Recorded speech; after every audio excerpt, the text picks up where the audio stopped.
মধ্যপ্রাচ্যে কিছুটা নীরবতা, হঠাৎ করেই যেন স্তিমিত হয়ে আসছে সব। অনেকদিন টানা দৌড়ানোর পর ঘোড়ার চোখেও যেমন ঝিমুনি আসে, এখানেও যেন ঘটছে ঠিক তাই। যুদ্ধক্লান্ত মধ্যপ্রাচ্য যেন কিছুটা জিরিয়ে নিচ্ছে। তবে এবার কি মিলবে স্থায়ী বিশ্রামের ফুসরত? আগ্নেয়গিরি কি এবার স্থায়ী ঘুমে যাবে? লাভার উত্তাপ থেকে কি মিলছে আপাত নিস্তার? এই সব প্রশ্নের উত্তর দেবে সময়। তবে ইরান এবার আরও কৌশলী।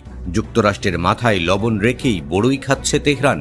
কাঁটা দিয়ে কাঁটা তোলার এই বড়সড় উদাহরণ হয়ে উঠেছে ইরানের সাম্প্রতিক কার্যক্রম। মার্কিন প্রেসিডেন্ট ডোনাল্ড ট্রাম্প বহু হুমকি ধামকি দিলেও ইরানের সর্বোচ্চ নেতা আয়াতুল্লাহ আলী খামেনি চুপচাপ। তিনি শান্ত চোখে সব দেখছেন। তবে খামেনির এই শান্ত স্বভাব ইসরায়েলের গায়ে আগুন জ্বালাচ্ছে। ইরান মাথা গরম করে কোনো চরম সিদ্ধান্ত নিচ্ছে না, এটা কোনোভাবেই মানতে পারছে না তেল আবিব। কারণ চাতকের মতো চোখ করে নেতানিয়াহু বসে আছেন, কখন বাজবে রণডঙ্কা। ইরানের সেই আশায় গুঁড়ে বালি। ট্রাম্প হুমকি পর্যন্ত আটকে যাচ্ছেন, আর খামেনি বসে আছেন শান্ত শীতল, মুখে তার ক্রূর হাসি, কণ্ঠস্বরে শীতলতা। তিনি সব দেখছেন, শুনছেন, তবে খেপে গিয়ে চিৎকার করছেন না। রাগ নিয়ন্ত্রণের সব কৌশলই যেন নিয়ে নিয়েছেন নিজের নিয়ন্ত্রণে। ইরান যুক্তরাষ্ট্র ওমানে সরাসরি আলোচনা করার পর খামেনি আবারও প্রকাশ্যে এসেছেন। এ নিয়ে কথাও বলেছেন, তবে কোনো হুমকি দেননি। তার সেই ভাষণে নেই কোনো হুঁশিয়ারি।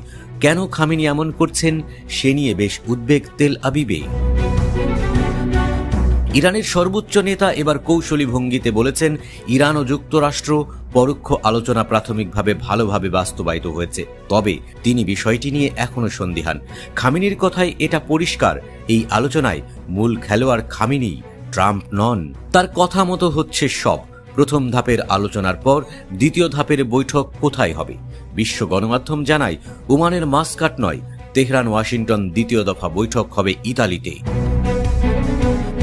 তবে খামেনি এখানেও খেলা বদলে দেন। তার দেশ জানায় ইতালির রোম শহর নয়, দ্বিতীয় দফার আলোচনাও হবে ওমানেই। এই ঘটনাতেও অনেকের চোখ ছানা বড়া হয়।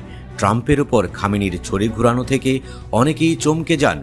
খামেনি বলেছেন, আমরা এই আলোচনার সম্পর্কে অত্যাধিক আশাবাদীও না, আবার হতাশাবাদীও নয়। অবশ্যই আমরা অন্য পক্ষের প্রতি খুবই অবিশ্বাসী।